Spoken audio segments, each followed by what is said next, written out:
It's a Netflix special. It's called Dirty Daddy, the Bob Saget tribute. No, I think I have not seen this. I haven't heard of it either. Yeah, it just came out. Did you see that Pete Davidson dropped his special? Yes. From I think it was in LA for the Netflix is a Joke set. So all of these specials kind of dropped at the same time, and the Bob Saget tribute was one of them. So it was basically the comedy club that Saget started his career in. Essentially, everybody, all of his close friends or everyone that could be there at the time got together and they shared stories and kind of did like a mini roast type of thing, and there was like music and everything, but everything was recorded and released on Netflix. And you got John Stamos, John Mayer, Jeffrey Ross, Jim Carrey. No way, that's awesome. That is so cool. Yeah, so if you're a Full House fan, or just liked Bob's comedy, definitely check this out. It is very much vulgar, the way that he would have wanted, I think. Yeah.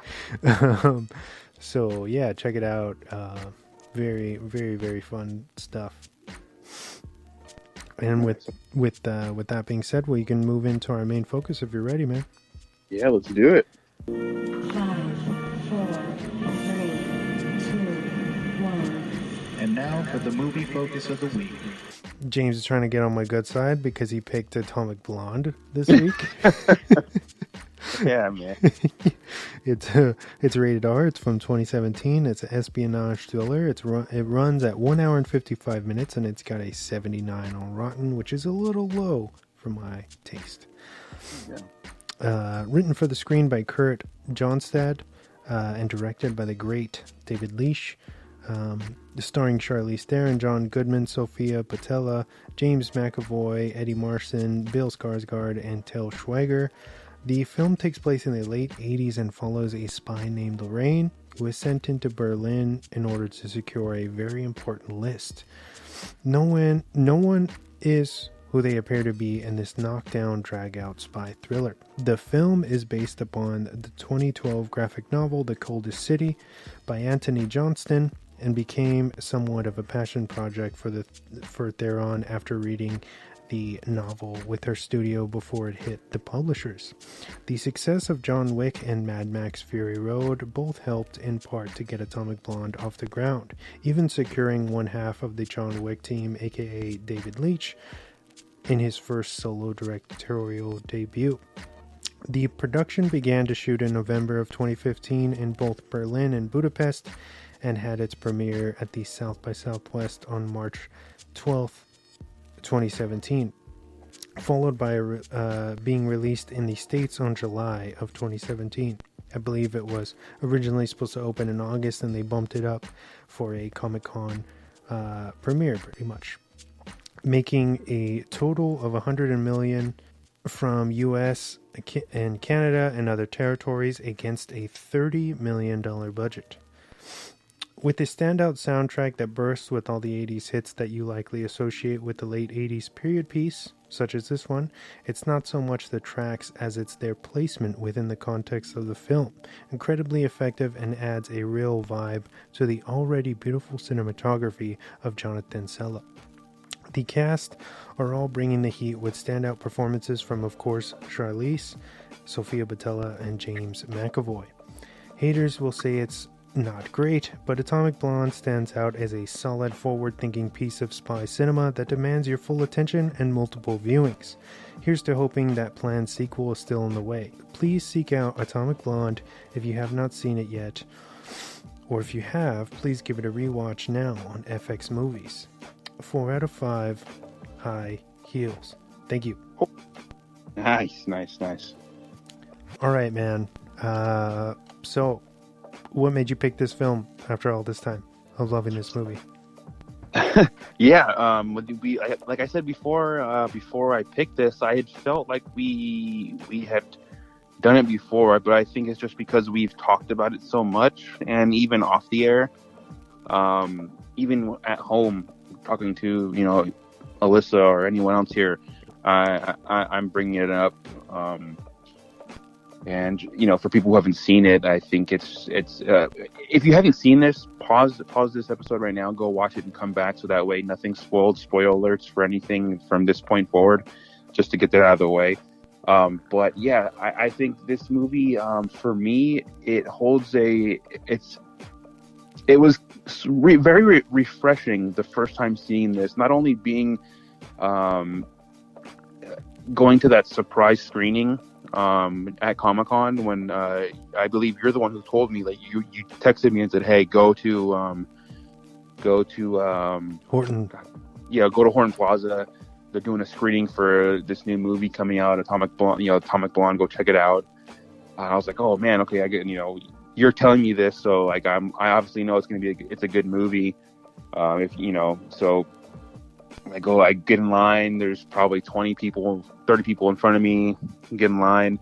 I believe Emma was there too, and just as a awesome surprise, Charlize actually came in and opened up for the movie and said, thank you for coming here, and I hope you love it and everything. She was as beautiful in person as she is on screen.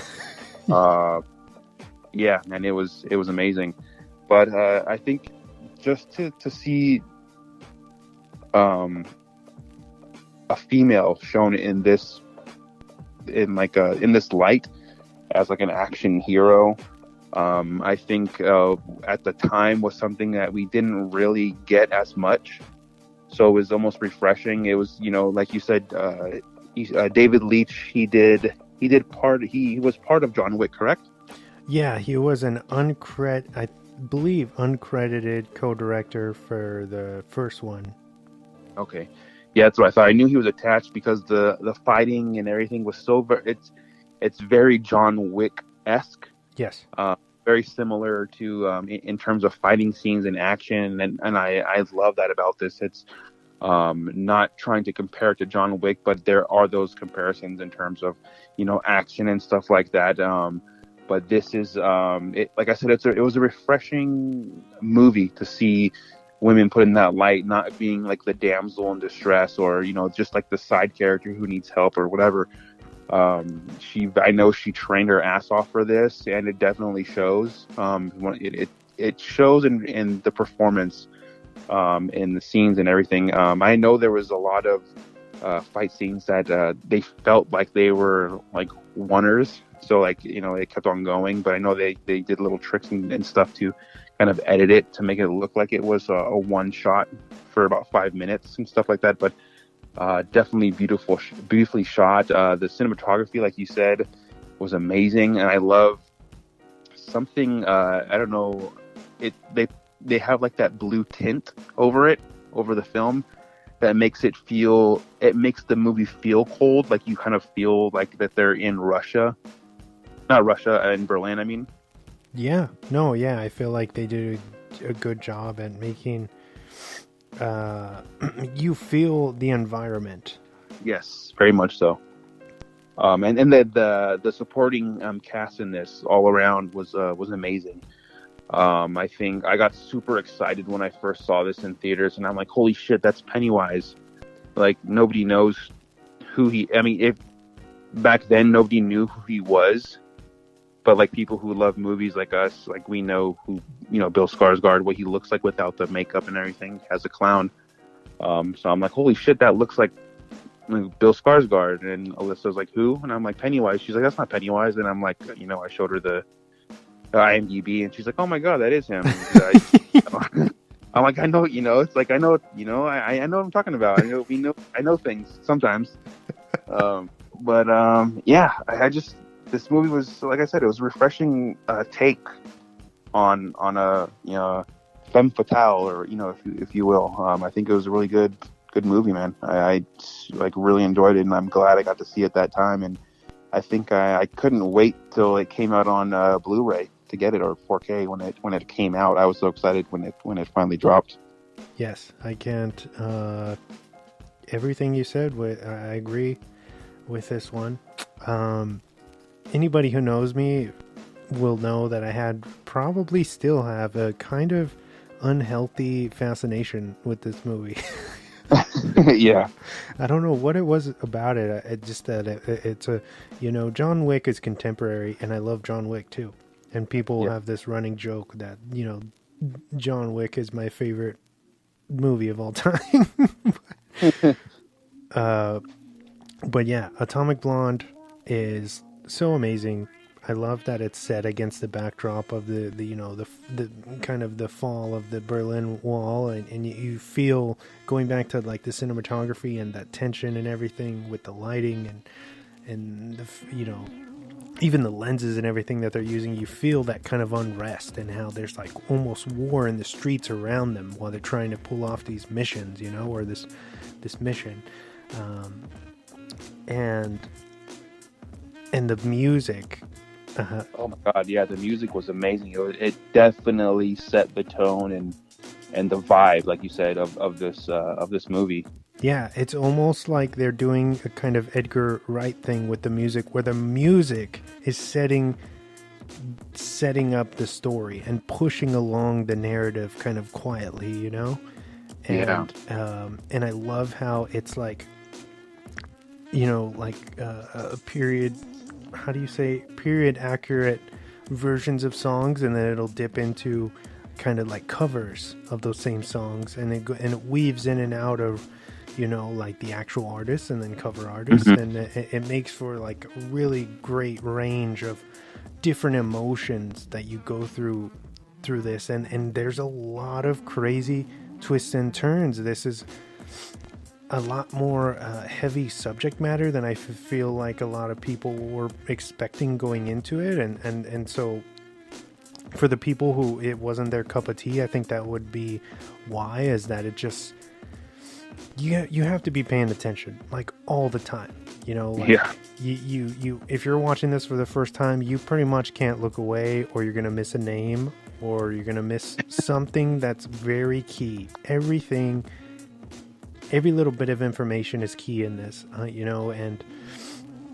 and that's what makes, I feel like, the action stand out so much more, is because it's kind of peppered in there, and you have to wait. It's not like going back to John Wick.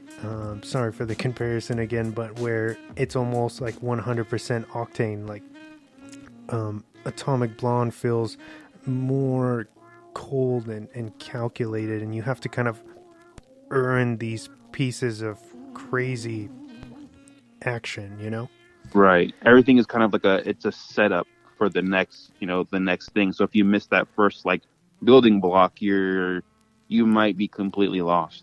Yes, and it's pretty much, we already said spoilers, but the list that she's even going after is basically this list of double agents, so that can't get in the wrong hands, because then everyone's going to be burned, so it becomes there's a lot at stake here. And going back to what your point about our lead being a strong, empowered female, not to say we've never got that, but most of the movies are PG-13. They don't take the risks that this one does. Even like little things are very forward thinking, especially doing a period piece, with Charlize being you can take this in a variety of ways, but having her be openly, I don't know if it would be bisexual, but her having an open relationship with a female within this universe, but her being this established, spy agent. It's great representation. You know what I mean? And I feel like that's not something that you see in movies as much as you should nowadays. And that's why I want to confirm, last week when I was talking about those subtleties in Daniel Isn't Real, that's what I meant, is that someone's gonna see that and be like, wow, I feel that representation, and that's awesome. And I can appreciate those little nuggets, I think, that are put into just films in general. Oh yeah, yeah, for sure. I think that